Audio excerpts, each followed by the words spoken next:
Hey everybody, this is Anthony. Just calling in. I'm here. We're gonna get started in five or 6 minutes or so.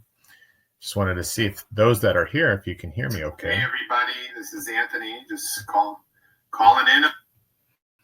So if you can chat it in if you see where the chat button is. We're just gonna get all set up.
I think I'm good to go. I can hear you.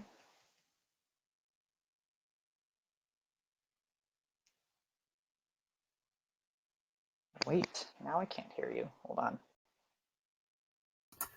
Oh, I had my microphone off. Can you hear me now? Okay. Yes, I can. I like your banners in the back better than my white door. Hi, everybody. That's Brianne. This is Anthony. We'll get started in a few minutes. So we're going to turn our videos off and our microphones. If you can hear us now, please chat it in that you can hear us. I want to make sure you guys can hear us. And I'm going to set some sticky messages up so you guys can check that out. But we'll be back in about a couple minutes.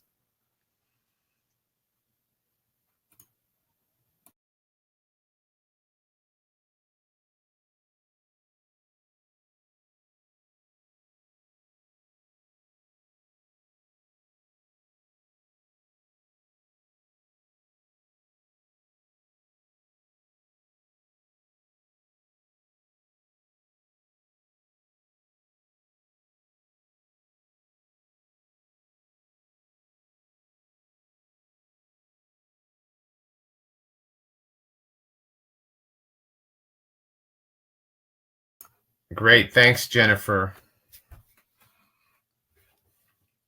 We should have about 20 to 30 more people coming, so we're going to give everybody a chance to log in and get set up. So I put a sticky message up there, and that's just for some questions and then just some information on Futureology and CollegeWise who's joining us tonight. So again, we'll get started in a couple minutes. Thank you for getting here on time as well.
Okay, Brianne, you want to get started? I'm going to turn my video on for those that are here. Really appreciate you getting here on time. Here I am, and there's Brianne. So again, welcome everybody. This is Anthony Rusomano from Futureology. We really appreciate you guys coming to our parent Q&A webinar. If you've been to some of these before, Basically, it is just an opportunity for you to ask questions throughout the evening, and it's more about just the questions and answers. If you're not a parent, it's okay. You can still be on this call. Tonight's topic is about your extracurricular activities and interests. And so we're going to just do some housekeeping, and then we'll get started with a little intro from Brianne and myself, and then we'll open it up to some questions. As I mentioned, my name is Anthony. I'm the coordinator for college and career planning services for the district at CUSD. My email is actually on the board right there. So if you have any questions following tonight, you can reach back out to me. I've been in this industry for over 20 years, and hopefully I can give you some of my advice.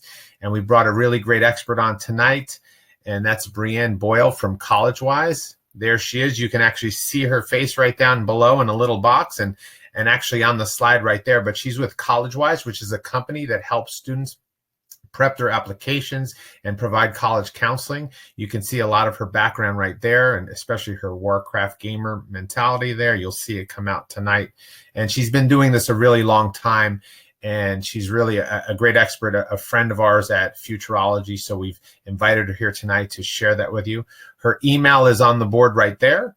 You'll also see in the chat area, and we'll talk about that in a second, I gave some information about a video on her, as well as some information on CollegeWise. Okay, so you can reach out to her after that.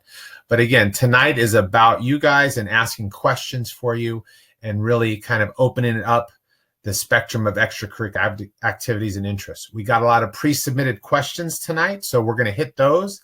It does say in the sticky, we're going to be doing Q&A at the end. Actually, we'll be doing Q&A throughout the night. That's what this night is about, okay?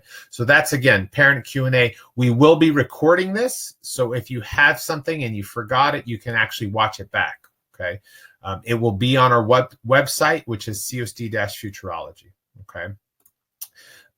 If you didn't know, and a lot of people don't, we actually provide one-on-one counseling sessions for families in the district at the Mission Viejo Mall. There's information on the board right there.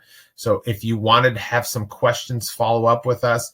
We'll meet with you one-on-one, my counselors and I. We also do group workshops like this, as well as senior workshops for filling out applications and a whole bunch of stuff. So again, you can visit us on our website and register there if you did not know. Okay, so these are all the little intro and information that we have to get to. For housekeeping tonight, okay, your questions and comments are welcomed. We really encourage the participation, because that's what's going to make this type of session go.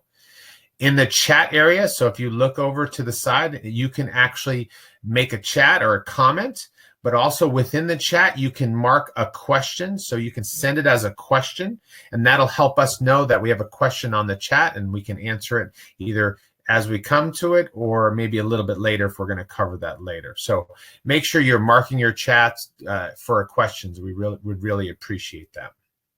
Okay.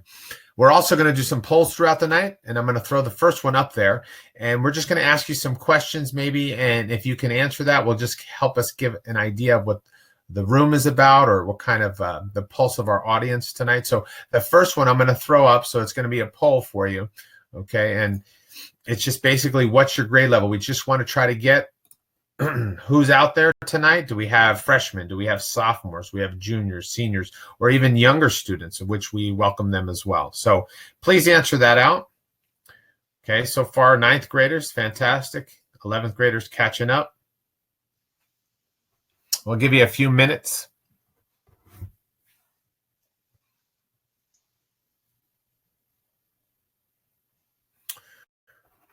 All right, great. I'm going to kind of end that poll. And it looks like we have a lot of 9th and 10th graders, which is fantastic. Okay, so excellent. So we have a younger crowd tonight, but that's okay. We really appreciate everybody joining us tonight. You might have some specific questions for yourself. Okay. All right, I'm going to throw another poll out there just to get a sense, again, of the room here. And this one is really, it's again, up to you if you want to answer it, but what's your favorite type of activity? So you'll see different options in there. We're just kind of interested in knowing what people in this room, where they're at. And again, just your favorite type. So here it comes.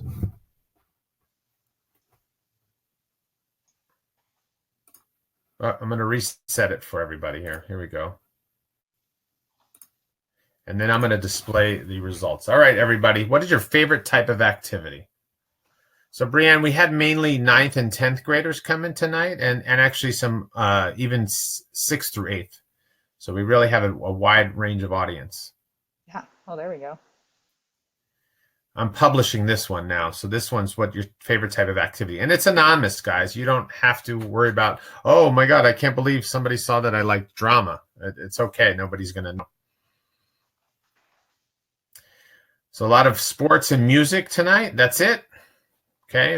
And again, that could be your favorite. You might be in multiple things.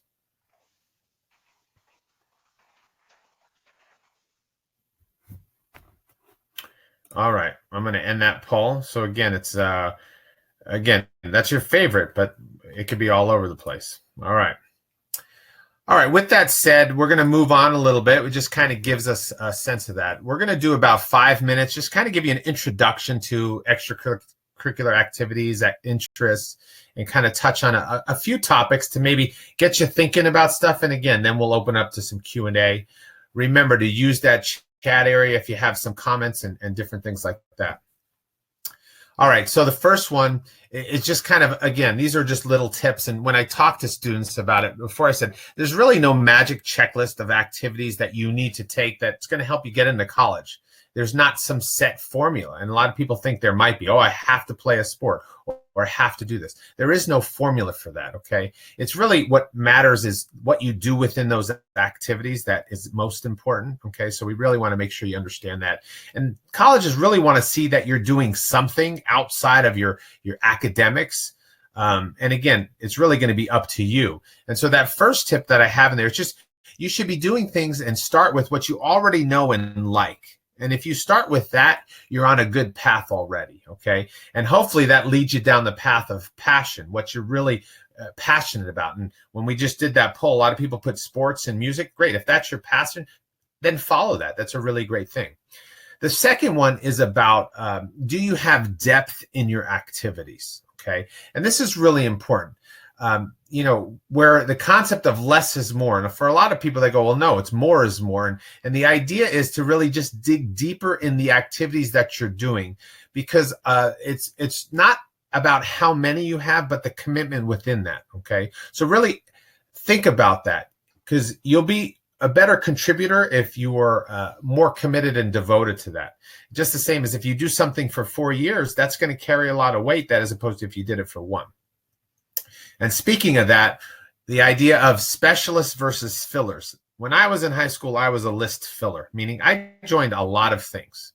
And, oh, let me join the math club, the physics league. Let me do a sport. Let me do student government. And I filled that list up because that's what I thought the colleges wanted.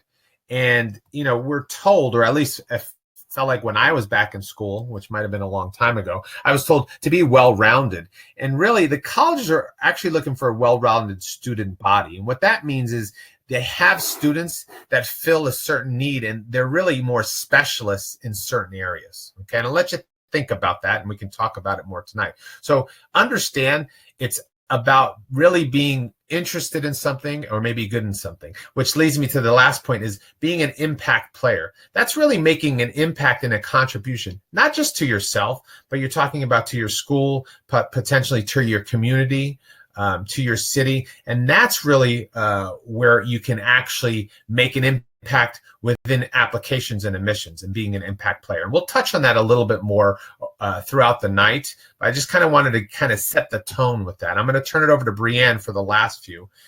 So Brianne? Yeah, hi guys.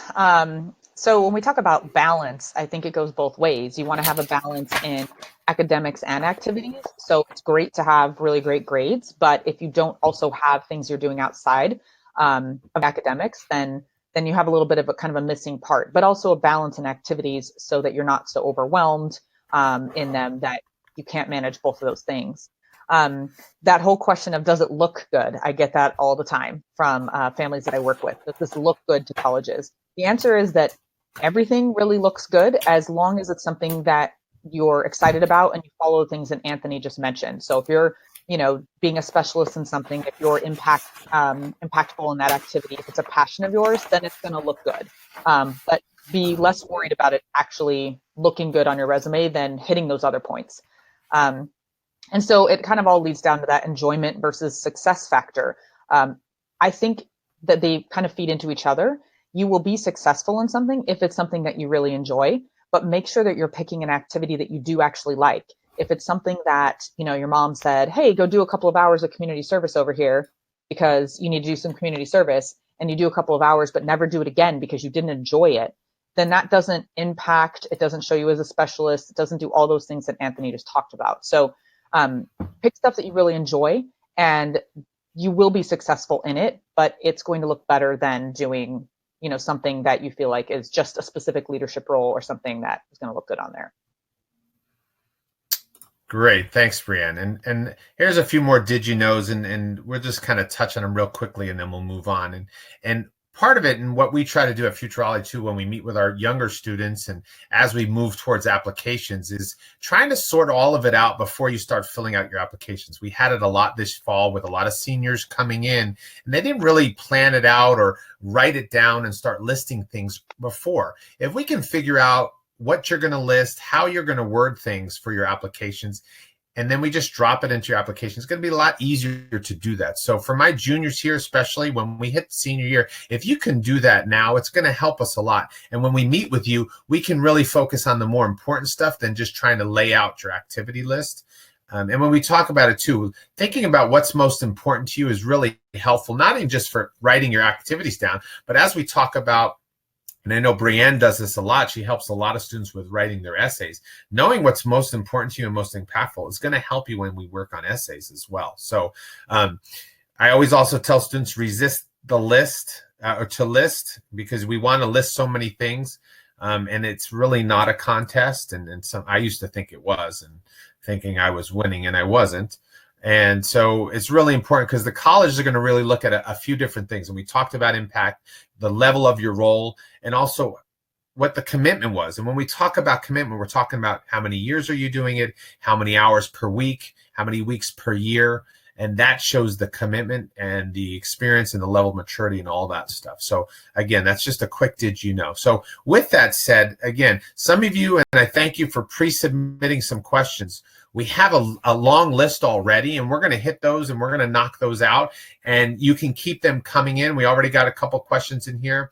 Sonia, we saw your question in there, so we're going to get to that as well, but we're going to just start down this list.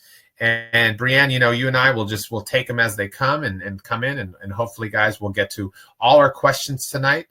And I think, again, we'll wrap it up, and hopefully if you missed something, you can always listen to it back. So here's the first question that we had pre-submitted. And Brianne, I'll let you start us off here. Do activities like leadership and community service look better than others on college applications? Yeah, that's a great question, and one I get all the time. So very normal question. The answer is that nothing looks better than other stuff. So again, if you're doing something that you really love, and you're excited and you're being impactful, I'll give you actually an example of someone who was impactful in an activity but wasn't necessarily taking a leadership role. I had a student who was on the water polo team, and he said he was terrible at playing water polo. He hardly played any time in the game. He wasn't a very good player, but he actually helped raise funds for that team to buy those new water polo parkas to wear when they're sitting out in the cold by the pool. So there's a student who's actually impactful in an activity and had a great essay and had a really good experience, but wasn't in a specific leadership role. So you can do really great things without doing that. And I think community service is great if that's something that you love, but it isn't better than other things. Right. I think that's well said. And guys, leadership too can mean a lot of different things. It doesn't mean you have to be vice president or president of something. There's many leadership roles that you don't even realize you had. You help. I used to coach a lot of little kids in soccer and teaching. It doesn't mean that you have to be a head coach or you have to be the main referee or whatever it may be. There's a lot of ways to go about and think about leadership. Okay. Anyway, so here's another one. My son will earn his Eagle Scout rank, and this one's really specific, but I've been told it's better for college admissions if he reaches it in his sophomore, junior, or senior year, not his freshman year. Is that true? Brienne, have you been an Eagle Scout? Can you help us out with this one? I wish, man. I stopped Girl Scouts at brownies. I don't really remember why. I probably didn't sell enough cookies, but um, so same with I think the Gold Award and the Girl Scout side. The Eagle Scout rank we all know takes a lot of time, and it's a really great thing to do because if you love the activity and you put in all that time, it's a great achievement. I would guess that this question is coming from the fact that they are assuming that the hours then would show up later in high school. If you are getting the award later, then you have more hours to put down on your application later. Um, so if that's the case, then sure, but I actually don't think you should plan your life around that. I think that if the student gets that done early in freshman year, that's actually pretty impressive. Not many people do that. And then it gives you time to do other stuff too, and not just be focusing on the Eagle Scout activities. Yeah, good point. And that's kind of what I'm feeling too. Is like, well, how do I show that I was such a part of this if I'm done with it? Well, the other thing is, what would you do after that that ties into being an Eagle Scout, which becomes very important. It's like, well, now I do this. Now I Yeah. consult other Eagle Scouts. I don't know what you're going to do, but if that was such a big thing for you and very important for you, it doesn't have to stop there. You can transition into something else that actually shows how Eagle Scouts kind of transition you into that. So don't think of it as an end. It could be the beginning of something else. So if it's something like that, then I wouldn't worry about it. Or as Brienne said, don't plan your life around something because, oh, well, I need to make it look good. Plan your life around you. Where are you going? What is it doing? And that's going to be better for you because it's going to work out because it's all about you and nobody else. If you're doing it for someone else, then it's the wrong reason. So again, I kind of look at it that way and see what comes after Eagle Scout, and as Brienne pointed out. So that's kind of how I would be looking at it. And there was a question in the chat as a follow-up to that question that said that it is quite Anik said it is quite impressive to earn it by freshman year, which I agree. I've actually I think I've only ever worked with one student who's earned it that early. Most of them are earning it later. How do colleges recognize how impressive it is to get it by ninth grade rather than just before graduating? I think that it will be the same thing that we're saying. Colleges aren't going to see a lot of students getting it by freshman year, so a student who's getting it that early, I think, will be noticed. And if you follow what Anthony's suggesting is maybe then you help other students in your group, achieve their Eagle Scout. Because, if you have a student who's doing that, you know that you're doing it as a group thing when they do their projects. So I actually think it gives you a chance to say, look, I did all these other things, which would highlight the fact you did it so early. And colleges know what's impressive or not, and sometimes, unfortunately, we as parents, and I get it, it's like I'm a parent too. It's like some things you think are impressive when you actually look at the grand scheme are maybe not that impressive. This one would be by freshman year, sure. But some other things like, oh, he made a varsity, and he's a senior or something. Lots of people are making varsity, so it's, you got to kind of look at it with a different lens as well. So, but yes, it's impressive. Colleges will know that.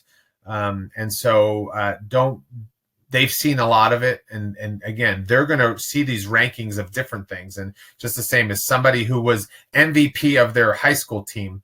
Okay, great. But versus, all state is a big difference, and they'll know the impressiveness of that stuff. So keep them coming, guys. This is great. And I noticed some people said they lost connection, and I don't know. Sometimes it's maybe if it's too much power or bandwidth happening at your house right now. Try Chrome, as Priam pointed out. That's another way. Again, we will record this. This is going to be recorded so you can watch it back, unfortunately, if you don't miss something. All right, here we go. So if a student would eventually like to go into sports medicine, would refereeing or referring youth soccer and football games, so refereeing, I think, to be a good extracurricular activity? Any other suggestions? Okay. What do you think, Brianne? I have some thoughts Yeah. as well because I referee. I know. Yeah. Sports medicine's so great. I think there's so many cool options there. Yeah. And the whole like matching up your major to your activity, if it does match and you're lucky enough to kind of know what you want to major in, then I think that's great. I think a lot of students don't have that opportunity because you're, 15, 16, and how do you know what you want to do with your life? But if you love to do that kind of stuff, then I think that's great. I think that it'll give you a chance to, be involved in that. But what I would say is go a step further. Ask that coach if you can, hang out with the person who's there that's in charge of, doing any kind of injury related type follow up with the players, because I think that'll give you a chance to kind of shadow that person and maybe see some of that. So I feel like that would actually be a good way to kind of parlay that into it. Yeah, my first thing would be, do you like refereeing? Now, I Yeah. refereed my son's games. I was an umpire last night at the baseball game. I love doing that. Youth kids, I'm because I like sports and stuff. If you don't like it, then don't do it, number one. If you like it, now it's not necessarily directly sports medicine because maybe you're not taping ankles and doing it in a sense, but it's still connected to sports. But as Brienne said, I would take it a step further. If you're really interested in sports medicine, then do something with the physical therapy. Get over to again, I don't know where you live, but there are plenty of physical therapy places, your athletic teams and working in as trainers within there. I don't know what specific you like about sports medicine. So that would be one thing I'd say. What is it that you like? And if you don't know, you need to start trying different things. Be a referee, get into the training room, meet with your varsity teams. What can you do in there? Talk to those who are those trainers there. Find out from them. So I think you need to take it a step further before we can give you this blanket statement and everything. So it looks good if you do it, especially and you're committed to refereeing. But I think there's more to it, especially if it's tied to sports medicine. So as I said earlier, the depth of your activities. If you're saying sports medicine, refereeing is not as deep as it needs to be. So I would just take it a step further. All right. Should I list my hobbies? Oh man. So generally I say yes. I mean, if it's a hobby of, I play pickup basketball in my driveway on Sunday nights with my brother for an hour, then I kind of go, well, I don't know how impactful is that activity. But I've had students who've done pickup games regularly every weekend with kids in the community that they organize, and they go out every Saturday and they play a couple of hours of basketball, and that's something they've done consistently. Well, that's a hobby, but that's still a really cool thing that you do and something you're really excited about. The hobby that people often ask me about is video gaming, and I know we talked about the fact that I play World of Warcraft, and you can't really list that you video game as of now, right? Maybe sometime in the future, but right now you can't really list that. But maybe that's a chance for you to say, here's my hobby, and I can, again, sort of twist that into something that I really like to do. Maybe you can do, I had a student one time who did fundraising and did a tournament with his friends doing video games, and whoever won the tournament, they pooled the money and they gave it to a charity. So you can get creative with it. But yes, if you're, I had a student who did cycling with an adult team, all those people that take up all the roads in Irvine and you can't drive around them. He did that. He spent like 10 to 15 hours a week doing that with an adult team. And he thought, well, that's not really an activity. It's a hobby. And I said, no, that is an activity. You spend a lot of time doing some really cool stuff you're excited about. So don't negate hobbies is what I would say. Yeah, no, and we had a student here in CUSD this past year we were meeting with, and he was a mountain biker, and he was all about that. And when we were looking at his school lists, we were looking at schools where he can be mountain biking. And the hobby, it just doesn't stop there. And he did it, and he would go with groups like cycling, and you're on the weekends and doing that. If it's part of you, it's probably worthy of listing down. Okay. And again, it might also lead to helping you find the college, because sometimes that hobby is well received at certain colleges, or that college has an area where you can continue to do that. Again, like I said, with that mountain biking, that student we picked some colleges that he could do that all day long. So are they all in Colorado? A lot of them were in Colorado. You Um, got it for sure. I would add, I think actually what Anthony says is super key, and I would bring it back to a little bit of context is matching the college is actually really important. Where you list your activities and you get to kind of write a little description about them. That's stuff that the colleges read, and it's a way that they get to know you. So your activities, rather than it just being a laundry list of all the same activities everybody does, and you don't have anything exciting to say about them because you just do them to fill your resume, is not going to make your whole application look that exciting to a college. So a student who says, well, I did this community service because I just kind of had to do it, and then I also just played the sport that I just was fine for 4 years, but I didn't love, versus a kid who did mountain biking for all those hours and could talk about it, and in his description, you could see his excitement. A college reads that and says, oh, we feel like we know this kid really well, and can kind of, get to know that student in the applicant process. So I think that's actually really good context for this stuff. Right. Now, another one. Does travel count? Um, yeah, so this is a little bit of a slippery slope. So I would say if you are doing it because you're actually going somewhere and accomplishing some kind of task, then yes, it can count. So the clear, obvious ones are things like mission trips, where you're going to, build a house, or you're going to, make some improvements, or install water wells or things like that. I had a student who went to Thailand and worked with a nonprofit organization where they were taking care of abandoned baby elephants. Like, first, that sounds amazing, right? But those are things where you're doing something when you're there. Just traveling, because you're going on vacations with family and you're going to Europe, while are amazing things and great opportunities, aren't really considered activities, or you're actually doing something. Like, think of that impact thing. You're having an impact on something or some Mhm. group when you're there. Yeah. And the impacts, oh, I had fun swimming in Hawaii, like that's not the impact. And sometimes too, it even looks like you could be bragging. I go to Hawaii every year, which I don't. And so I'm feeling jealous already.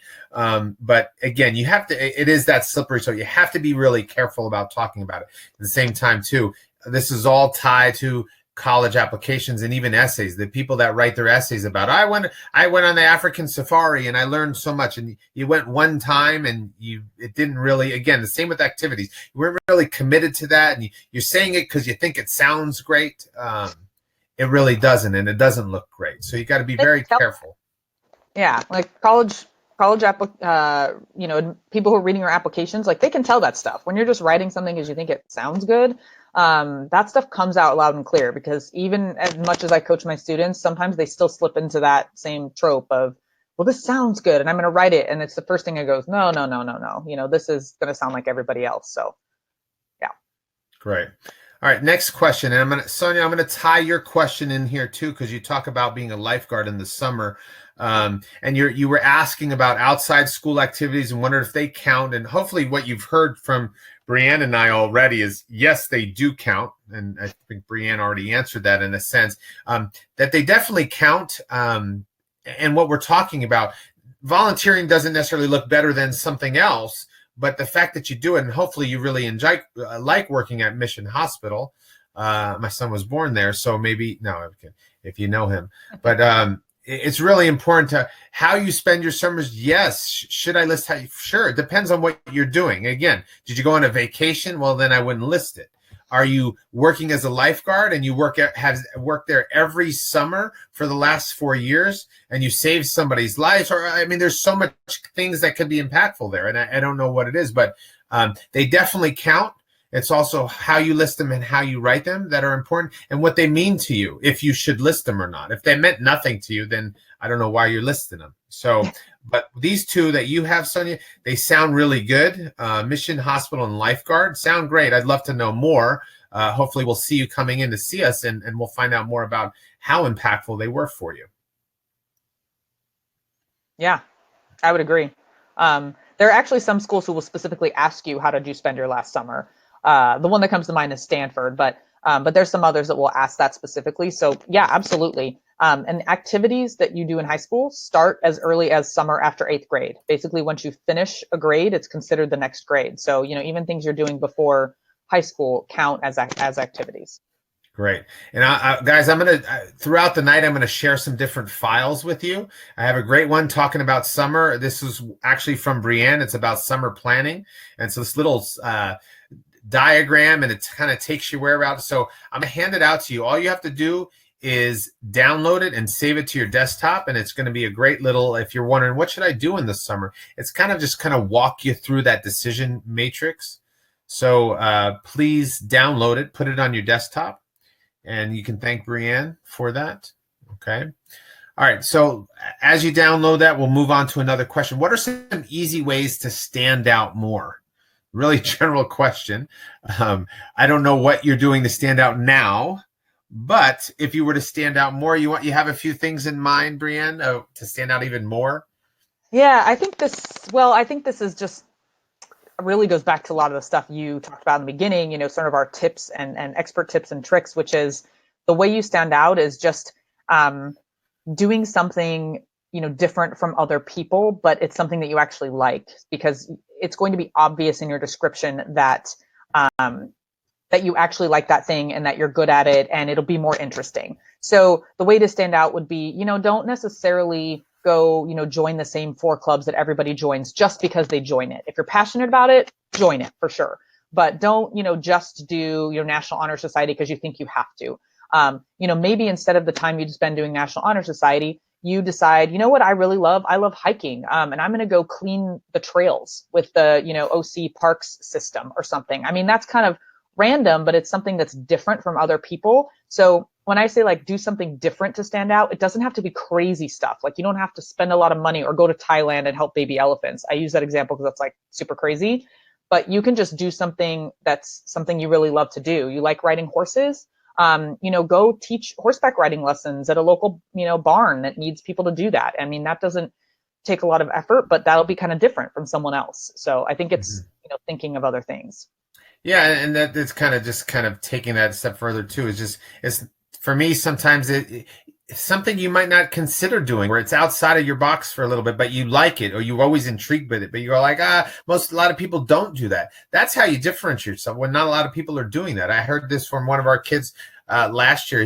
He goes down and he shows he works at an old folks home helping them with technology. He's a tech guy. And that's his thing. It's like, I like tech and I like showing people how to use it. And they're interested and willing to learn. And they love me over there. Like, oh, yeah, okay. So, again, just different things that you wouldn't normally think about. That it's not, you were not going to find that on an activity list somewhere. You're just not. Yeah. But he's doing it and he's liking it and he likes working with people and helping people. And it's around an area that he specializes in. And that ties everything that we're talking about together. So how do you stand out more? You find ways to differentiate yourself that fit you, and sometimes we see these activities at our schools and there are only a certain number of activities. Doesn't mean it has to be at your school. And that's what I mean, thinking outside the box and thinking outside that. So if you guys go with that mindset, I think you'll be successful. Okay.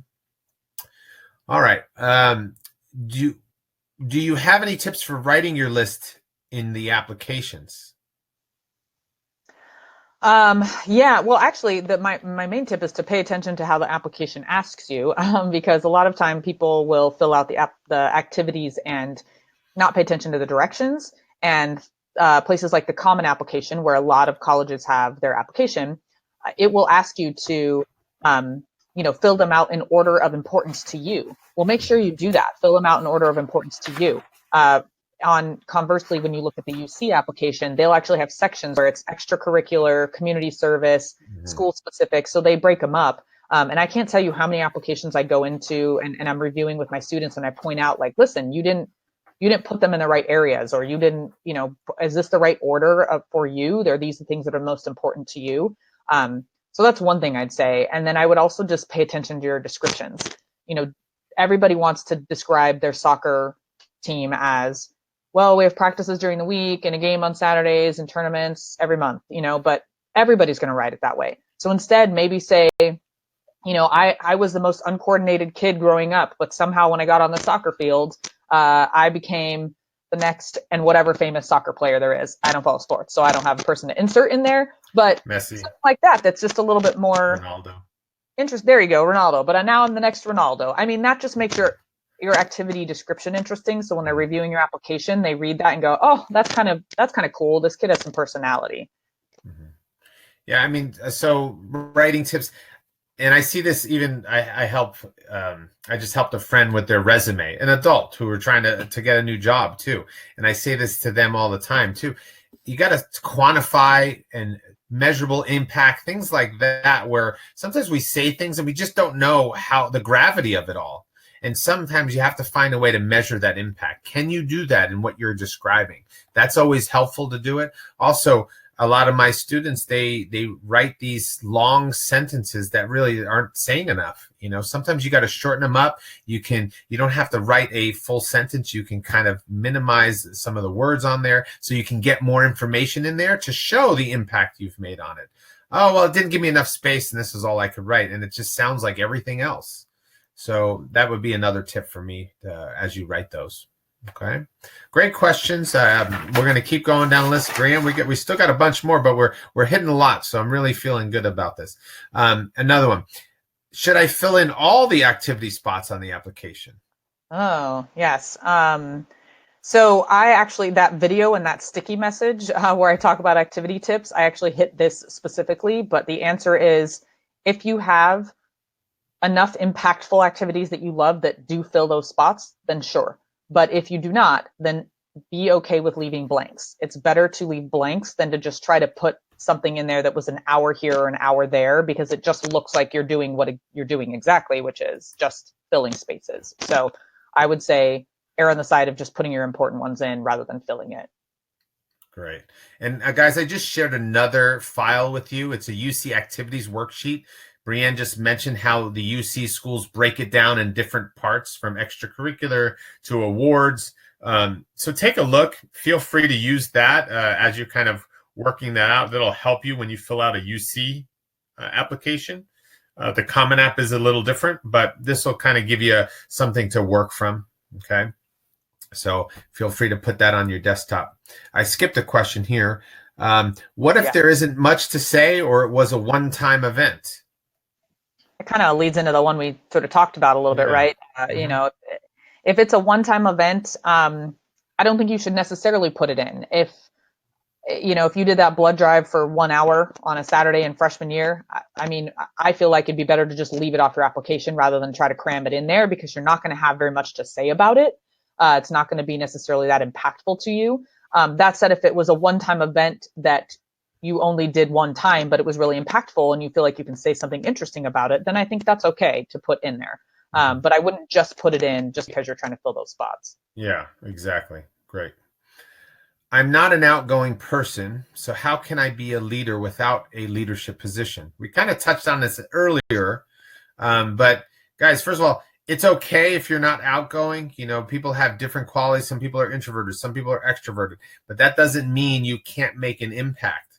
And it doesn't have to be an impact where it's to a large group. It could be a one-on-one impact. It really, it's how you look at it. What's the lens that you're looking for it? And a lot of us look at it, well, if you're not the president or the vice president, then it's not leadership. Or if it's not for a big group, then it's not big. And that's not really true. If it's you tutored some kid who had trouble speaking English, and now he's doing so well in middle school and through high, that could be impact, guys. And that could be leadership because you took it out of your time to go do something. So when we talk about impact, who you are and what you've done, again, you've got to look at it through a lens that's your lens. Okay. So again, you don't have to be outgoing. You have to do what works for you. And it doesn't have to be the person that I made speeches for my club. Well, if you're not the speech guy, then don't be the speech guy.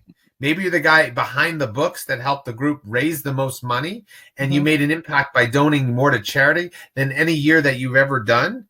That's impactful. And you didn't have to be the one that got up and cheered everybody on to help make the money. You maybe said, well, if we do this, you maybe had the idea. So that's kind of something you can think about doing that. I don't know if Brianne, if you have some other thoughts with some of your experiences. Well, I think that, something I like to remind people of is when these admissions folks are reading these applications, remember that they're looking for people who are going to add to their college campus. And yes, absolutely, want people who are going to, bring an impact and do the same cool stuff they did in high school. And that's sort of the lens they're using. But think about it from this way. If they only admitted people who were all, ASB presidents, I mean, they would come to college and then everybody would just want to be the ASB president. So they are looking for, worker bees and people who, make impacts in the ways that Anthony's talking about. So don't think that they're going to say, oh, well, that's great that you raised money, and that you helped that, or that, you were the secretary and kept, all the stuff organized for that club that year. But you weren't the president, so we're not interested. That's not how they're going to view that. They're going to say, great, we need people to do that great stuff too. So it's, it's making that impact. Great. All right. What about the summer programs at elite schools? Yes. I know. I'm going to Stanford. All right, here we go.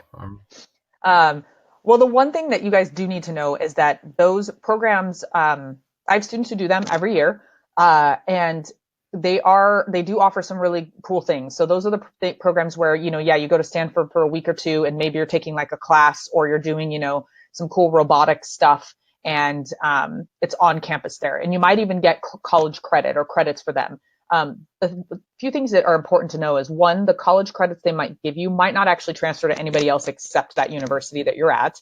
And going to that summer program isn't going to help you in admissions. They are actually completely separate and divested from the admissions group. So saying my dream is Stanford, so I'm going to do the summer program at Stanford because that's going to help me in admissions, is not going to do anything. It's a separate thing. It's a business. It's a great program, but it's not going to help you from that aspect. I have other thoughts about it, but I don't know if you want to jump in with stuff, Anthony. Oh, I just, sometimes they're expensive, guys, so you got to be careful. And look, you might go into debt going to college. Before going to college, you don't need to just, a lot of people end up, at least that I've seen, do it because they think it's going to help them get into Stanford or get into that particular school. Or I see this with athletes all the time. Hey, I'm going to go to USC's camp and now I'm going to get recruited. And it's not necessarily, there's so much more to that than going to that camp and being seen. That's not really, if you haven't been seen already, going to that camp doesn't necessarily put the icing on the cake. So we have to be really careful with camps and summer programs and stuff. Now, granted, you want that robotics camp sounds amazing at that school. I'm going to go do it. Like, if that's your thing and your jam, then go do it. But don't think you need to go do that. There's so many other things you can do. And if going away too excites you, maybe it is for you. So again, there's again too, I have lots of thought about that too. I mean, we can go on for days, it's like you can do your budget, great, right, and you love it and it's a great program, but otherwise, no. I mean, I would say do other things, save the money for something else that you can do is what I would think. Save it for tuition. I'm going to hit back onto the chat room. I saw a bunch of questions coming in, one from Quang about math and tutoring and stuff like that. And I want to touch on that for a second, though. You said, I like math, and what about volunteering to tutor students? First of all, do you like to tutor students? Number one, I'm always going to say that, because if you don't think I should volunteer, because you can like math and do something else besides volunteer. Maybe you want to build something, you want to do something, I don't know. But if you like teaching and math, makes sense. So think about that. Don't just do it because you think I need to volunteer and tutoring looks good. If you like tutoring students, then go do that. So that's number one on that. And there's lots of ways to incorporate math into everything we do. So think about other things you want to use and do math with and tie it into that. And then Paola was asking about, or just kind of checking in. It sounds like doing random volunteer activities and racking up hours doesn't really help if you're not really making an impact. Well, first of all, a lot of times, a lot of schools require volunteer hours. So you look like everybody has to do it. So in a way, you look the same. So you're really not differentiating yourself. And what we're talking about too, if you're volunteering for something that doesn't really interest you, again, then it doesn't make an impact. You got to be doing stuff where you take it a step further. You dig a little deeper. That's what we talk about, depth in your activities, whether it be volunteer activities. The thing is, you might not even volunteer because maybe you're an athlete and you don't have time for that. That's okay too. So don't think you have to volunteer. So Paola, I would think about volunteering. Is that your thing, or you're just doing it because you got to fill those hours? And if it is, then maybe do something else besides volunteer, number one. And number two is, think more than the hours. Okay, I'm racking up hours. Well, it can be helpful. It depends on what you're doing in those hours. Okay, and we talked about, how do you stand out? How can you differentiate yourself from the other kids who are volunteering with you? If you're all doing the same thing, there's no differentiation. You look the same. Okay, so find that passion, find what you like and what you enjoy, and do more of that, or find a way to differentiate yourself. And if you don't know how, whoever you're volunteering with, ask them. If there's an advisor, like, I love this, what I'm doing. How do I do more, and how do I do something a little different? They'll help you out. Okay. All right. I don't have time for community service because I'm too busy with my sport. Will that affect my chances? I kind of briefly said it, but go ahead. Yeah. I think you basically just hit it.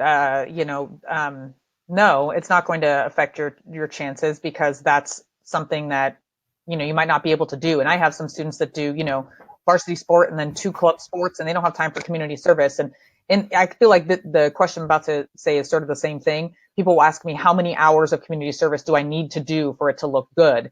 And that's kind of the same question. And I say it can be 0 or infinity. It doesn't matter. There's not a specific number of hours of community service. Colleges want you to do something that you love doing. And, some people just don't love doing community service, but are super passionate about a sport or, doing something else. And that's okay. Maybe you do art or you do musical theater and it takes a ton of time. Then do that and be excited about that. Yeah, I mean, like I said, I was umping the other night. Somebody talked about refereeing soccer games. Maybe you're a sports junkie. That's fine. And then you play a sport. You also ref. That's not necessarily volunteer, but it's helping the community. They need referees, and maybe you really like doing that. And you like, I like refereeing 6-year-olds and 8-year-olds, and they need a referee who can teach them the game. And that's impactful. It can be really good if you dig a little deeper with it. So again, think about all that. All right. I don't know what I want to do. Where should I start? Oh, that's a big question. Yeah, that is a big question. Yeah, well, I think even that summer planning chart that we have in files you can do that even without just summer planning, go in there because it has you it's a flow chart, has you kind of thinking about things. But man, I think the first thing is just, think about the things you like to do. What are you excited about? And I would say we have a lot of 9th graders and 10th graders in here, younger students. And that's actually great. What I tell students when I speak at middle schools or work with them when they're younger is 8th and 9th grade is a great time for you to try stuff. If you don't know what you want to do, take an art class if that's of an interest to you. Decide to maybe try some community service and see what you think. Try a couple different types of community service. You can dabble, especially in that 9th grade year, to see what things you really like. And then that's when you can kind of say, okay, great. Now going into 10th grade, these are the 2 or 3 things that I really like to do, and I'm going to stick with those. Mm-hmm. Yeah, there's a lot of exploration that needs to happen. I know in our 6th, 7th, 8th grades, my son's going into 6th grade next year. They have an exploratory wheel where you can do art, you can do tech stuff, you can try different things. It's really about exploring. So even my 9th and 10th graders explore, actually all through your life. Let me stop there. You should be exploring things that interest you. And if you don't know, find things that you are not interested. That'll help narrow it down. But it's about trying different things. And the same with activities, guys. It's everything you're doing. Oh, I like that. Then do more of it. Oh, I don't like that. Then don't do it. You have to find that out. So just starting is just about exploring. For some of the students here, we do have we've had Naviance as a program. We also have our CCP classes. If you guys take those in the district, there's a different assessments out there that you can take to kind of help you define some things that might like. And if you can do that, again, it's not an end all be all, but if it helps give you some ideas about what you could potentially like. Oh, look, this matched my personality this way. And I like to do this. It might give you some ideas. So that's another good starting point, is try some of those, not the ones that take 5 hours. There's some that have 20 questions, 60 questions that you can answer some, and it'll give you some ideas. And that's what you need, ideas and exploration. Okay. And I think you'll be off on a good start. Okay. And granted, there's adults. We still don't know some of the things we want to do, and we're still exploring.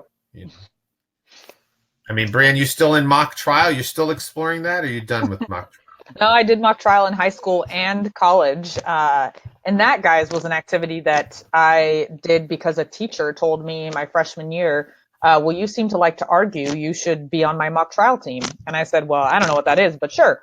And so, so sometimes you find stuff you don't realize you like doing, and then you do it just because you try it. So I went to that club meeting and tried it, and then I did it for 7 years. So exactly. And so again, where else can you start? Talk to your teachers and classes that you trust, you like, and they'll help. They might give you some ideas based on what they see in you. That's another good place. Okay. Yeah. All right. I'm still sending you guys some files. I just sent you another file about an event we're doing at San Juan Hills next week about a mock case study. I know Brianne can tell you about how good these are. We're doing it at San Juan Hills High School. Download the file if you're going to be around next week. It's going to be a great event, happen around 6 o'clock next week. So download it. Hope you'll check it out and register. As more questions come in. All right, here's another one. My son is not doing any activities or sports and doesn't seem to like anything. How can I help him find something? It kind of touches on the question we just had before. I don't know if you have any more thoughts there on that, Brienne. No, I mean, I think we, talked about that, like just, exploring things and trying things is the best way to do it. I know, I do get parents who will say, listen, I got a teenage boy. He's just like not motivated. And I get that happens. But sometimes it's finding the thing they really like to do. And with my students, I just brainstorm. I go, well, what's the stuff you love to do? And then they say like, well, just hanging out with friends. And I go, okay, what do you do when you hang out? Well, we watch movies. Well, what about starting a movie club at school or something, or what about joining a movie club at school? I mean, so kind of, brainstorming that stuff will sometimes give you little ideas to get them to start looking. Mm-hmm. Yeah, and again, talk to his friends. If this is coming from mom or dad, what does he say that he likes to do? I mean, when he's with his friends, the friends sometimes know better about things that they like. I find out about my son. Oh, your son likes what? I didn't know. And that might help you kind of get him going and get him started on that. Again, it always seems like, oh, well, we're never going to find something. I'm telling you, just keep digging, keep trying. But definitely keep at it, keep exploring. Okay, I'm sending you guys. I love this file share program. I just keep shooting you guys stuff. So we have another one. I said the mock case study. We're also doing some practice testing for SAT, ACT. Just sent you some stuff. And then I'm doing a webinar next month. So I'm going to share this one about your college list. And this, again, we talked about it earlier tonight about, oh, these are my hobbies, or here's what I like to do. Transitioning some of this into your college search is really important, because some colleges are going to have some of those things that you like, and it's going to give you that college experience you might want. So again, I'm going to show you how to do a college search. I'm going to show you some different search tools, and we'll talk about creating your college list. That'll be a webinar next month in this type of platform that we're doing right now. So hopefully you find it pretty easy to use, and you'll be able to do that. And then one more file that I'm going to share with you is another one from Brienne, and it's just it's about college admissions. It's just some myths on college admissions. And so again, we can thank Brienne for this. She always has some really good ones. So I'm going to share that one for you. If you can download it, put it on your desktop. And again, if you watch this back, you'll be able to download them as well. So, okay. So that's kind of the submitted questions we had. I'm going to let's take a look at the chat. It looks like we have one from Max. He says, I just received my black belt adult level and have been doing martial arts since age 4, but I'm in 8th grade. So how do I show that length of time on the UC application? So it's a good question.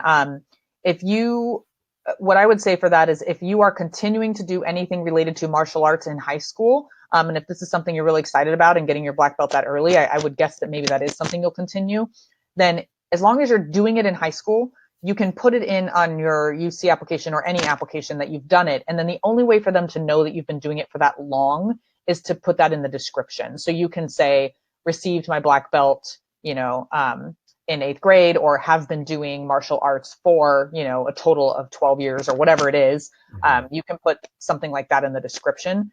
But if you stop in 8th grade and don't continue it in high school, then the only way that would come out maybe would be in an answer to an essay where they ask you about your passion or something like that, where you can talk about it. Right. But I'm telling you, if it is your passion and you stop in high school, they will never know that. So it's really important to say, like, first of all, did you like getting your black belt? Do you like martial arts? If you don't, then, and it stops here, then it's just something that just really, it's not impactful for you because you're done with it. Maybe you just did it to do it. But I'm telling you, you probably learned a lot about yourself going through this process. And those are the things that come out in your applications. And then when you, as Brienne pointed out, quantify this stuff in your descriptions is going to be really important. But again, maybe now you teach martial arts if it's that important to you and you really like doing it. Yeah. Or maybe you created a martial arts tournament in your community because you're that passionate about it, and a lot of kids can't travel to go to some of these tournaments, or they're too expensive. So yeah, or maybe you have a neighborhood one. I have no idea, but there's a lot of ways to go more in depth through high school if it's something that you really like and that you're passionate about. So there's a lot of ways that it doesn't stop here. If it does, then maybe you weren't that passionate about it in the first place. or you just didn't know how to continue it. And that's what you need to do to talk to some people about, how do I can continue to do this? Talk to your sensei, talk to other people. What do they still do? Do many people get black belts now? What are the other people who got black belts last year who what are they doing with it now? So there's so many more questions to be asked. And I think if you start doing that, you're going to find out, oh, wow, look at all these things that I can do now that I have my black belt. And wow, I'm a superstar. So yeah, I echo all of that. Those are all great ideas. All right, let's see. And then also, don't hurt me. That's another thing, Max. Like it sounds like I will help you for college. Like when you hit high school, this is what we do. We help you to get into college and stuff. I will help you because I'll be afraid of you. So that's a good thing. Let's see. Here's one from Julie. Should we attempt to obtain letters of rec early on in high school, or must we wait until later? Julie, you're already trying to go to another topic here, which I love.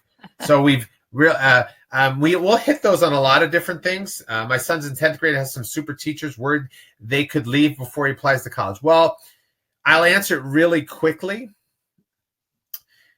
Is to keep in touch with them. Maybe they're teaching other classes. I don't know. But I had someone write me a recommendation in high school, and I was never in his class.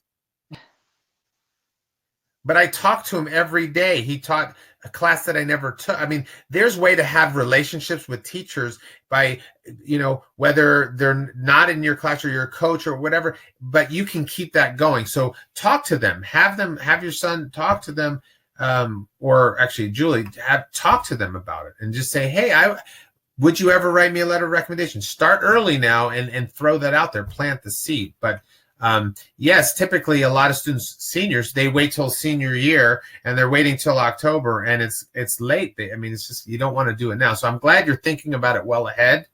And what might happen is they might leave. I don't know. So hopefully you'll make sure they stay.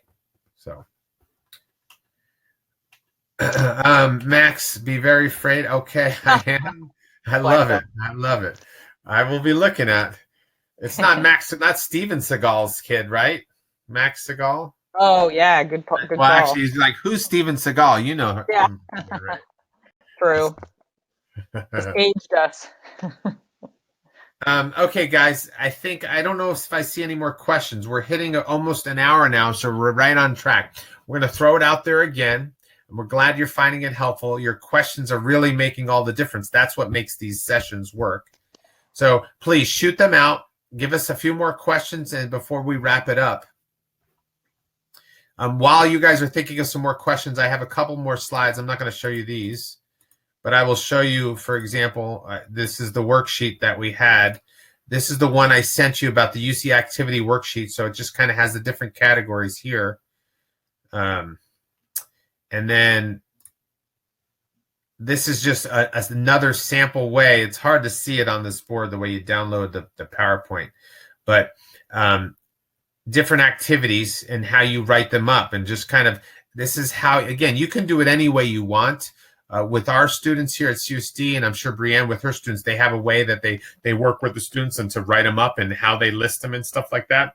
And if we can do this now, before senior year, it's not as overwhelming. Because if you don't want to have never written down what you do, it sounds really easy to articulate how you describe it, and it's really not. You got to go through it a couple iterations of it. So, all right, we got one from Henry. Brianne, does marching band count as an activity? Yeah, it totally does. That's a lot of time that you guys spend in marching band. So, some of my students in band are some of my busiest kids. So yes, absolutely, it counts as an activity. I think that's a great thing for you to do, especially, and I'll use Anthony's thing. He always says, do you like doing it? So make sure you like doing it and you're not just picking something off a list, but if you love being in it, then I think that's great.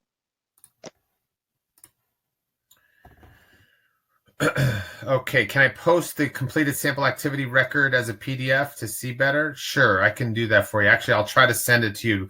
I'll upload it to our handouts and I'll send it out to you. So while we wait for a few more questions, I'll put that handout out and I'll send it out to you. The other thing I want to point out is on the slide right now is on our website too. We also have additional resources. We got testing timeline, frequently asked questions. We have a grade level checklist and different things you should be doing every month or as a freshman, sophomore, junior, senior. Please reach out, especially my younger students here. Get one of those checklists and make sure you're on the right track. Is definitely something to think about. The other thing, again, I put this as a sticky early on, is Futureology does a lot of events, but Brianne does her own events separate from Futureology, and she's out there in the community. She does them at local libraries and local in the community center and stuff like that. And so, Brianne, if you want to chat that, maybe type it in again. Let me see if I have it, but just share with you guys if you guys were looking to. Actually, I have it here. Oh, yeah, the link.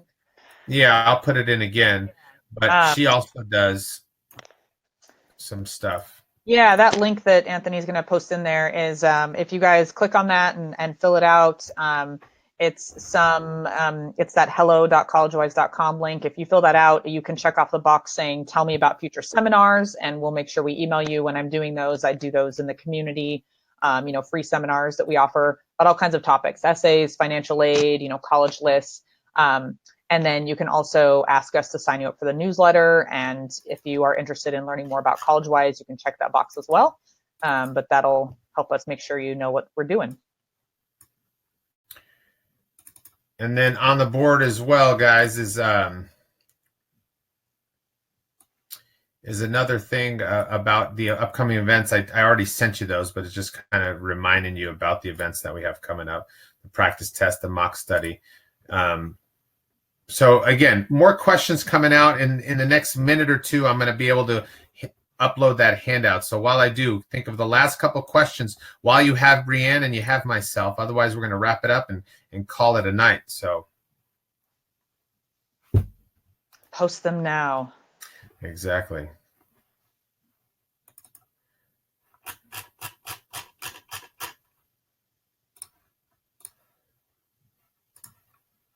Let's see, file share.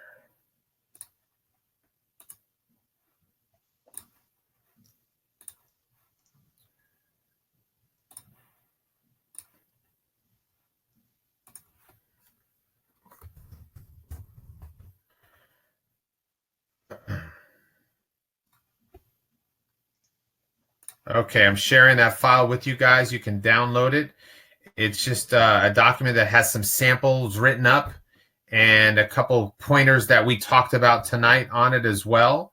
And then all you have to do is just kind of erase what it's written there and write it in there. Now, granted, it's just samples. It's not like one kid did all these things. Like, wow, oh my God, how do I keep up with that? It's not. Don't worry about that. So, all right. So, Anik, we did that. Hope Colin's doing well, Anik. And I don't know. I don't see any more questions. Brianne, one, I want to thank you so very much. I really appreciate it. And yeah, and my email is on the board for everybody. Let's put Brianne's. I'm going to put Brianne. Is it okay we put your email out here? Sure. I'm going to put Brianne's email. If you have a question for her, you want to follow up specifically with her, you can. Okay, so that's hers. Mine is on the board right now. But other than that, we thank you for your time. It took us an hour and we did it. So again, everybody have a good night, and the recording will be up hopefully in a couple days on our website. So we thank you. Have a good night.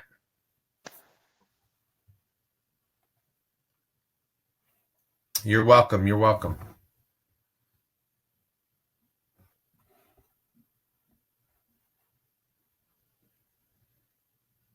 You got it, Max. Keep fighting or keep defending. You're not supposed to fight. You're supposed to defend. So very impressive, Max. So hopefully you stick with it and you really like to do it. And again, I think that could be very impressive in the next couple of years for you.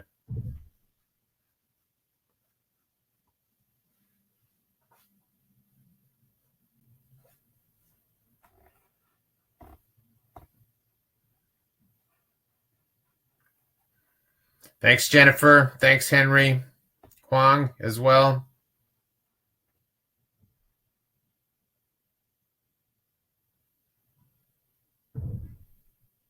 Oh, Lena, have a great night. All right, I'm signing off. Bye.